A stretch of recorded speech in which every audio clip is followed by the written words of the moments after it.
Qu'est-ce que la psychologie? C'est la connaissance empirique ou intuitive des sentiments, des idées, des comportements d'une personne et des manières de penser, de sentir, d'agir qui caractérisent un individu ou un groupe. Ce domaine se compose de 7 branches distinctes. Ces 7 branches historiques regroupent toutes les autres formes de psychologie dont vous avez pu entendre parler. Dans cette vidéo, nous allons parler de chacune de ces disciplines, mais avant cela, avez-vous remarqué qu'il y a 9 cases? En effet, la psychanalyse n'est pas reconnue car considérée comme non scientifique, tout comme la psychologie analytique qui en est une variante. Ces branches de la psychologie traitent de l'inconscient, ce qui rend difficile l'apport de preuves concrètes et le suivi d'une méthode académique. Je reviendrai sur ces écoles en fin de vidéo.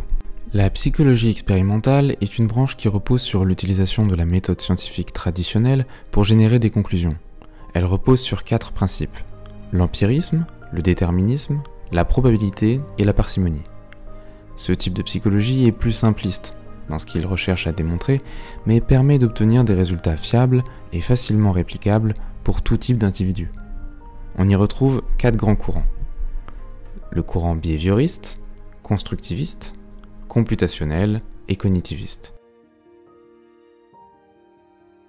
Ivan Petrovitch Pavlov, spécialiste en physiologie animale et médecin russe, est célèbre pour ses études sur la fonction gastrique du chien. À partir de ses expériences, il déduit que l'animal a 2 sortes de réflexes, des réflexes non conditionnés et des réflexes conditionnés. C'est un exemple de ce type de psychologie. Les détracteurs de la psychologie expérimentale lui reprochent son réductionnisme. Seuls sont pris en compte les faits directement observables et simplifiés pour être quantifiables. Par ailleurs, la psychologie expérimentale a été décriée car elle a voulu rendre la psychologie dans son ensemble expérimentale et a écarté la psychologie clinique qui s'intéresse à la souffrance du patient, car elle serait perçue comme non scientifique. La psychologie cognitive ou psychologie de la connaissance étudie les grandes fonctions psychologiques de l'être humain, que sont la mémoire, le langage, l'intelligence, le raisonnement, la perception, l'attention, mais aussi les émotions. Cette approche respecte la même méthodologie que la psychologie expérimentale. Il n'est pas rare de la voir utilisée dans d'autres branches de la psychologie, comme la neuropsychologie ou la psychologie différentielle. Il est assez courant de voir des ponts entre chaque domaine, créant des théories ou des courants hybrides. Un phénomène connu et souvent mentionné est la dissonance cognitive, qui provient de l'expérience de Léon Festinger. Selon cet auteur, une tension psychologique oblige le sujet à créer de nouvelles idées ou aptitudes qui sont complémentaires à son système de croyances. Cette théorie est fortement liée à la prise de décision. Chaque fois que nous décidons de faire quelque chose qui va à l'encontre de nos croyances, diverses stratégies se déploient pour atténuer cette tension.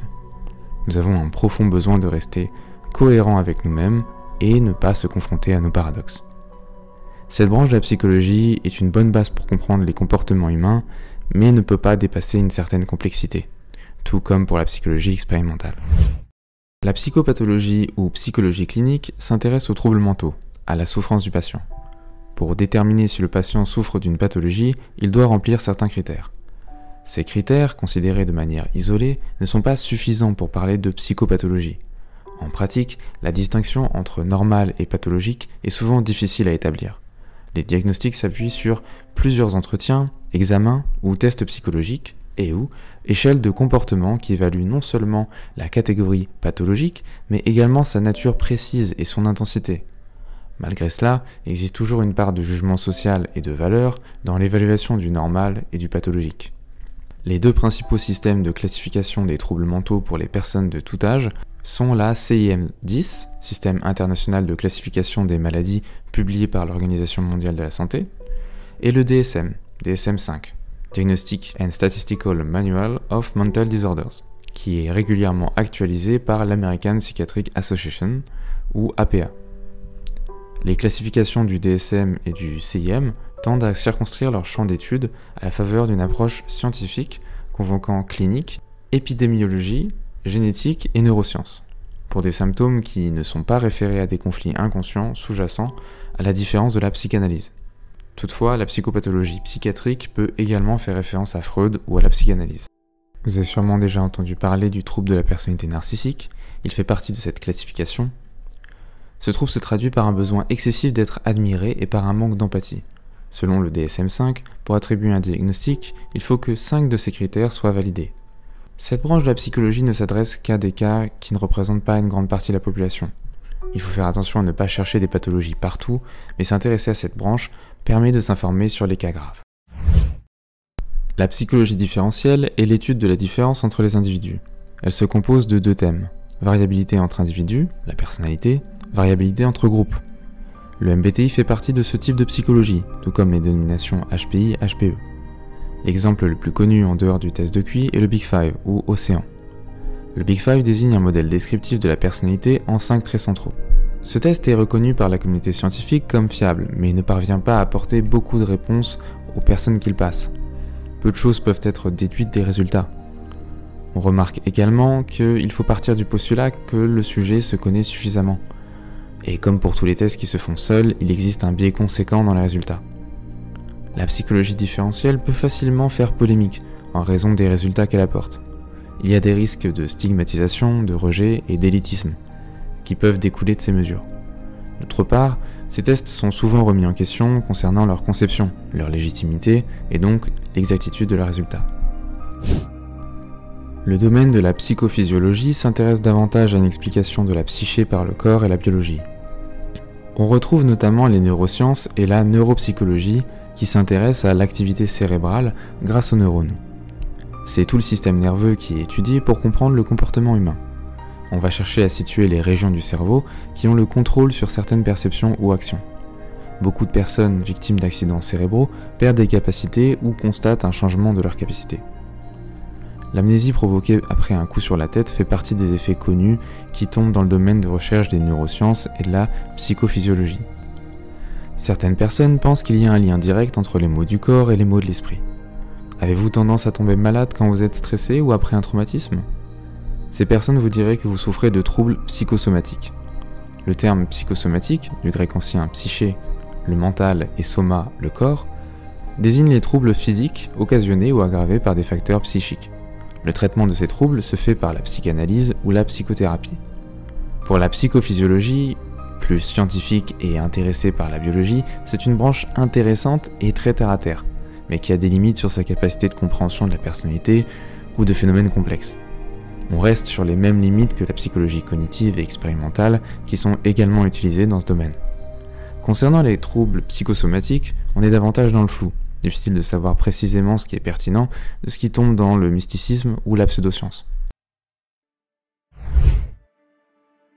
Cette branche de la psychologie se questionne sur l'évolution d'un individu au cours de sa vie, de sa naissance à sa mort. On y retrouve plusieurs courants qui rejoignent des autres branches dont on a parlé plus tôt. Il y a par exemple l'approche psychanalytique ou psychodynamique, l'approche behavioriste, l'approche cognitiviste, l'approche humaniste, écologique, etc. Chaque approche est différente parce que chacune pose des questions qui sont différentes, le développement étant trop complexe pour être modélisé dans son entièreté. Aucune de ces approches ou théories ne peut à elle seule expliquer le développement très complexe de l'humain. Pour ces raisons, elles ont donc forcément toutes leurs limites et font ainsi l'objet de débats et de critiques. La théorie du développement psychosocial de Erikson décrit 8 stades psychosociaux dont chacun est caractérisé par un conflit qui permettra à l'identité d'un individu de progresser. Au premier stade de la naissance à environ 12 ou 18 mois, le nouveau-né puis le nourrisson doit résoudre une crise de méfiance. Méfiance-confiance fondamentale. Au dernier stade, l'adulte d'âge avancé oscille entre intégrité et désespoir à l'approche de la mort. Chaque stade est dominé par un conflit et la résolution de cette crise permet le développement d'une qualité. Exemple, au premier stade, l'espoir, au dernier stade, la sagesse. Erikson pense qu'il existe des périodes sensibles. Si une crise n'est pas franchie ou si elle l'est difficilement, l'enfant et l'adulte pourront la résoudre ultérieurement. Par exemple, de nouvelles formes d'attachement peuvent permettre à un adulte de devenir plus confiant.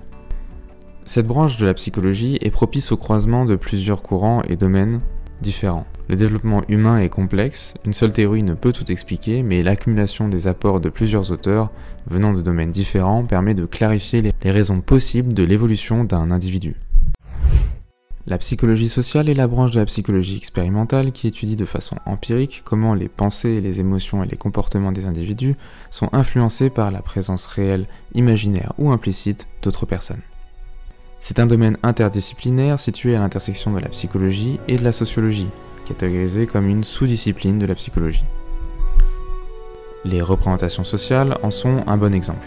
Si l'idée de représentation collective était déjà présente dans les travaux de Durkheim, le père fondateur de la théorie des représentations sociales est Serge Moscovici. Il s'agit pour lui d'étudier la connaissance de sens commun. Il définit la représentation sociale comme l'élaboration d'un objet social par une communauté avec l'objectif d'agir et de communiquer. Par exemple, la représentation sociale du pompier contient des éléments tels que incendie, intervention, échelle, rouge ou fumée. Les représentations sociales sont formées à partir de deux processus distincts, l'objectivation et l'ancrage. L'objectivation est le processus par lequel le groupe rend concret un concept abstrait en lui faisant subir plusieurs transformations. Ce processus permet de réduire la complexité de l'environnement social. Par la suite, le processus d'ancrage permet de rendre familier et intelligible ce qui est méconnu et étranger. Ce processus permet l'intégration de la représentation et de son objet dans le système préexistant de pensée. Ce type de psychologie est intéressant pour considérer les facteurs extérieurs dans le développement d'un individu. Notre culture, nos groupes de pairs et notre langage contribuent à nous définir en tant que personne. Il serait imprudent de ne pas s'intéresser à la psychologie sociale, mais n'oublions pas que tout en psychologie ne se résume pas à l'influence. La psychanalyse consiste en l'élucidation de certains actes, pensées ou symptômes en termes psychiques à partir du postulat de l'existence du déterminisme psychique. Une idée qui se présente à l'esprit, ou un acte, ne sont pas arbitraires. Ils ont un sens, une cause que l'exploration de l'inconscient permet de mettre à jour. L'école jungienne est un dérivé de cette branche, qui reprend ce domaine pour partir sur une autre théorie, la théorie selon laquelle il existerait un inconscient collectif que l'on retrouve dans les mythes de toutes les civilisations qui nous donnerait accès à une sorte de sagesse universelle. Je suis moi-même un adepte de cette école et une grande partie de mon contenu sur Dive in Pandora repose sur les travaux de Jung, ou d'auteurs qui se revendiquent jungiens. Toutefois, je m'intéresse à tout et je considère qu'on peut toujours faire des liens entre plusieurs branches.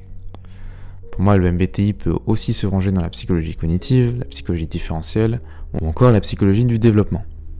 Je pense que même si l'inconscient est plus complexe à prouver scientifiquement, on ne peut nier son existence.